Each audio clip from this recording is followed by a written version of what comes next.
Hi guys, welcome to another week of Wellbeing Wednesday. Here with Nikki and Mike, and they're amazing, and they're going to talk to us about it's true how they teach behavior expectations because I feel like you guys are both really good at that. And then what do you do when students are not meeting their expectations? So we teach very similarly. The first thing that we do is that we explicitly go over the instructions with students, like our procedures and our expectations. We do that at the beginning of the year.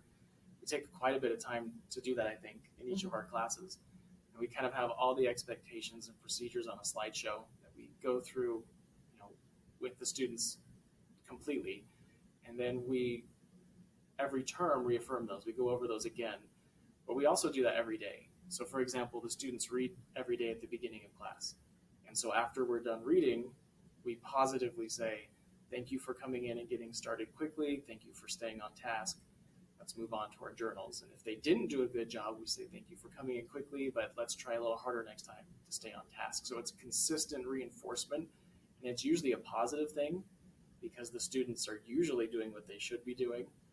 But you'll get those students here or there that don't do what they're supposed to be doing, and Nikki will tell you how we handle those. Yeah, those are a little different. So typically with those, I try to recognize the specific things that they're not doing, whether it's they're not coming in on time, or they're not pulling out their book and reading, or they're refusing to work on something. And when those happen, I usually will pull them aside and I'll talk to them and I'll say hey, I noticed today that you chose not to read, or instead of working on your assignment, you went over and talked to so-and-so.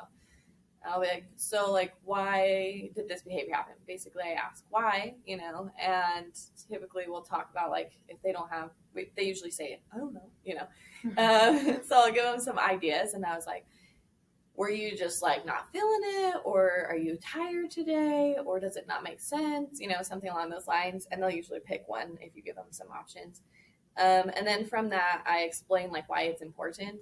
Hey, I need you to do this for these reasons. And then we'll make a goal. So hey, next time I want to see you come in with the book, or next time I want to see you in your seat, and we'll see how that will go.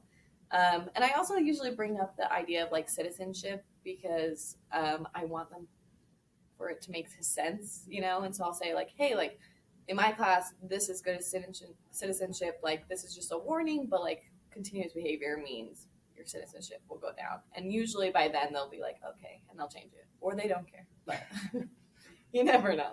So that's kind of how we reinforce it, is you approach it each time something happens. You don't just kind of let it fly and it builds. It's you talk about it and you make a plan. I'd say the two words that probably define it would be you're clear in your expectations and you're consistent in your reinforcement. Yeah. You have to make sure that you don't let things go, because then they become big problems. And yeah, I think if they know what to do and you consistently reinforce it, behavior's pretty good. Yeah, I agree. And I love that you take them aside personally, because I feel like that is such an important thing, to not shame them in front of a class. You're making it a positive experience. I just learned so much from everybody. Thank you guys. Have any final thoughts you want to share? This year's easier? Yeah, in a way. Okay. Yeah. Other than hoods and masks. Yeah. But in some ways. Yeah. Really? What do you mean? How is it easier? Because I'm having a hell of a time. Really? I don't know. I feel they're less willing to push. Yeah. Do you feel that way? I feel you have ninth grade. It's a little different. Yeah. I've got mostly honor students, so I don't have Yeah.